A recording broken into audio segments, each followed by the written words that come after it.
Et même bonsoir à tous les amis, supporters, sportifs parisiens, amoureux du football, supporters de notre club, bienvenue à vous les amis. Waouh, quel soulagement les gars. Alors franchement, ça n'a pas été un match vraiment facile. Mais quel soulagement les gars d'avoir rétabli la vérité. On restait sur la défaite contre Marseille au Parc, on restait sur la défaite contre le Bayern où les Marseillais nous avaient chambrés. Après il y avait la défaite au Parc contre l'OM à la 3e journée, on en prenait plein la gueule et là nous on était là, on prenait notre mal en patience et on attendait ce match avec impatience et on l'a gagné. Et c'est mon premier point de cette rencontre les gars, c'était ce soir plus qu'un classico parce que non seulement c'était l'OM en face, mais c'était quand même un trophée, qu'on le veuille ou non, d'accord? Ce soir, les gars, parce que quand tu perds en championnat, bon, ensuite on a vite rattrapé l'OM au classement, c'est pas grave, c'est que 3 points, ça se rattrape. Mais là, si Marseille nous aurait battu ce soir, ils auraient ce trophée des champions 2020 à leur palmarès, d'accord? Donc, ça sera resté sur le long terme, à vie. Tu pourras plus jamais effacer ça. Donc il fallait absolument gagner ce match. Ce classico, pour moi, c'était très important. On pouvait pas donner ce plaisir aux Marseillais de nous prendre un trophée. Ça fait partie de... C'est une ligne de plus à ton palmarès. On reprend encore un trophée en plus. Alors c'est pas le plus beau des trophées. C'est quand même un trophée qui joue sur un match. C'est pas le plus difficile, hein, on va pas se mentir. Mais bon, voilà, c'est un trophée quand même. Et de plus, face à ton ennemi de toujours. Hein. Donc franchement... très content ce soir, très content parce que par rapport à ce qui s'était passé au match aller, tout ça, la défaite, les trucs, les propos, toutes les suspicions de racisme autour d'Alvaro, de machin, ça fait du bien, vraiment ça fait du bien, hein, puis on en avait pris aussi plein la gueule hein, par les supporters marseillais à juste titre, donc vraiment ça fait du bien, et j'ai une petite pensée pour Dimitri Payet.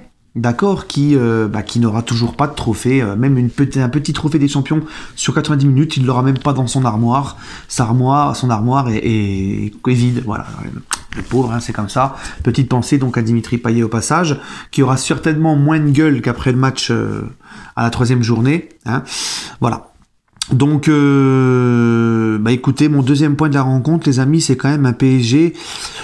globalement qui a maîtrisé ce match. J'ai trouvé un PSG quand même assez concentré, assez sérieux, des déchets souvent, des fois dans certaines passes, la dernière passe, tout ça, mais j'ai trouvé un PSG globalement, mis à part sur la fin où on s'est fait un petit peu peur, après on était un petit peu émoussé physiquement, un PSG qui globalement a maîtrisé son sujet, un PSG qui s'est montré assez sérieux, qui s'est bien comporté dans ce match, dans son attitude, dans l'envie, dans les duels, tout, franchement. Voilà, j'ai vu un bon petit PSG qui s'est pas laissé marcher dessus et qui a maîtrisé son sujet, même si bien sûr il y a eu quand même pas mal de déchets, pas mal de choses.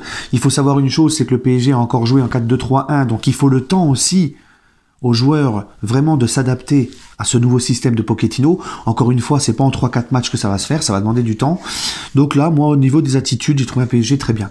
Et je vais quand même, on va dire, du bien quand même de l'OM, parce que l'OM, ils ont quand même fait un match, bon, la composition d'équipe de Villas-Boas, les gars, c'était plus pour défendre et contre-attaquer, tu vois. Mais Marseille, quand même, a montré du caractère aussi. Puis Marseille, à la fin, tu vois, ils ont pris 2-0. Ils ont quand même continué de jouer et tout. C'est tout à leur honneur. Ils se sont quand même bien battus. Ils ont pas, tu vois, ils sont pas arrivés face au PSG. Ils ont baissé leurs pantalons. Non, ils ont essayé ils se sont bien battus. Mais voilà. Le PSG a été sérieux. Le PSG a maîtrisé son sujet. À notre plus grand bonheur, les gars. Ensuite, 3e point, les gars, moi, c'est encore Icardi. C'est Icardi parce que vous savez, moi le premier, je vais beaucoup taper dessus parce qu'il était revenu en surpoids après le confinement. La deuxième partie de saison l'année dernière, avant l'arrêt du championnat, tout ça, il marquait plus. C'était M. Cavani qui était repassé devant lui, rappelez-vous. Il avait du mal. Cette saison, il jouait quasiment plus parce qu'il était toujours blessé. Et moi, je suis persuadé, je suis sûr que Icardi faisait partie de ce groupe de joueurs qui n'en pouvaient plus de Tuchel et que cette arrivée de Pochettino l'a complètement relancé. Il est rentré face à Brest, il te fait une passe décisive et il marque. Là, ce soir, il marque et en plus de ça, il provoque le penalty. Franchement, puis en plus de ça, je l'ai trouvé assez intelligent dans ses remises à une touche, tout ça. On voit qu'il est bien, on voit qu'il est en confiance, on voit qu'il remonte en puissance, qu'il revient très bien.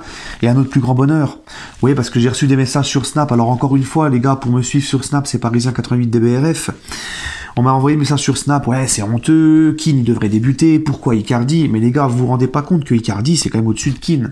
Keane, il est venu à la base pour la rotation de Icardi. Si Keane a enchaîné les matchs et qu'il a fait une très bonne saison et qu'il a planté des buts, c'est parce que Icardi était blessé. Sinon, on sait tous qu'un Icardi en forme, vraiment en forme et en confiance, c'est quand même mieux d'avoir Icardi que Keane. Tu vois, Icardi, c'est un vrai renard des surfaces, c'est un mec qui sait quand même... je le trouve mieux techniquement que Moïse Keane, il est plus intéressant dans les combinaisons, les petits espaces, tout ça. Donc, et Icardi, c'est quand même un mec, voilà, sa réputation n'est plus à faire. D'accord?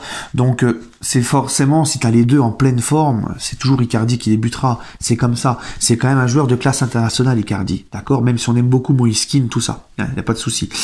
Voilà, les amis. En tout cas, c'est bien que Moïse Keane soit aussi en forme. Comme ça permettra aussi à Icardi de pas s'endormir sur ses lauriers et à se donner à fond maintenant pour garder sa place. Voilà. Voilà, les gars. Bah, écoutez, ce match, 20 premières minutes où on a un petit peu quand même...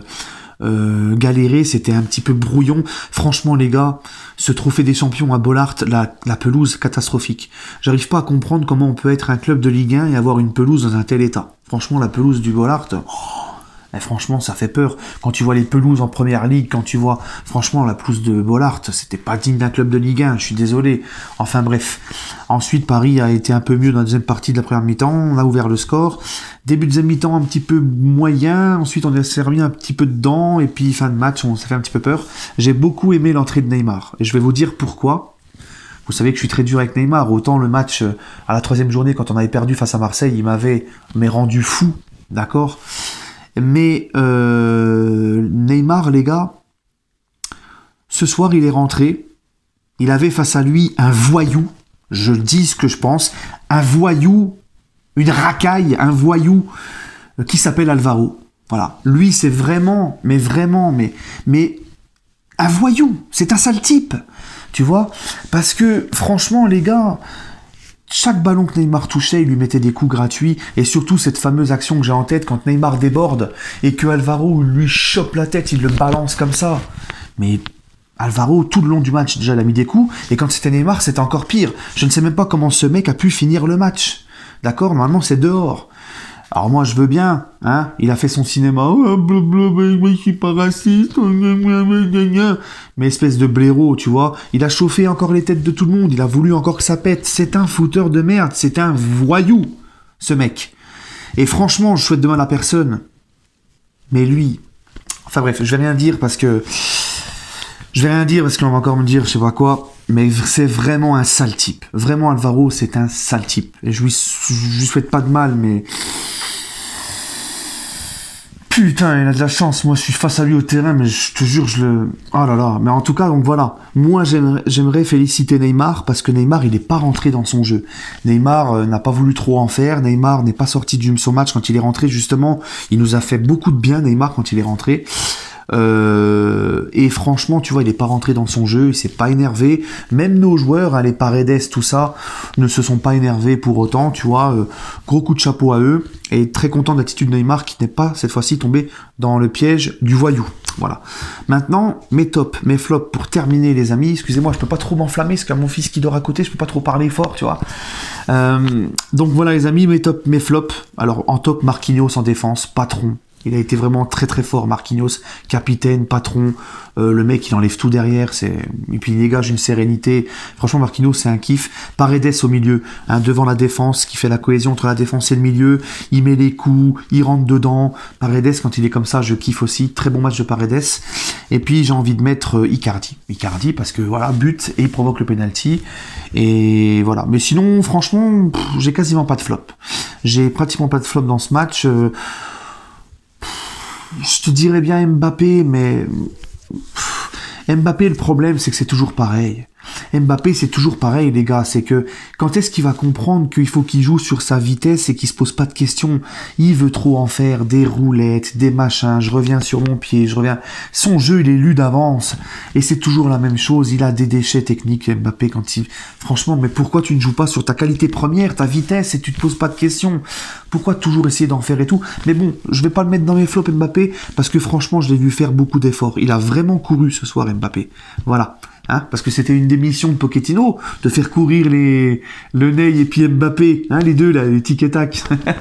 Allez les amis, prenez soin de vous. En tout cas, moi je suis très content. Les Marseillais, vous allez encore nous regarder soulever un trophée. Voilà, hein, c'est comme ça. Hein, oui, c'est les milliards, machin. Villas-Boas, il va nous sortir son violon là en conférence de presse.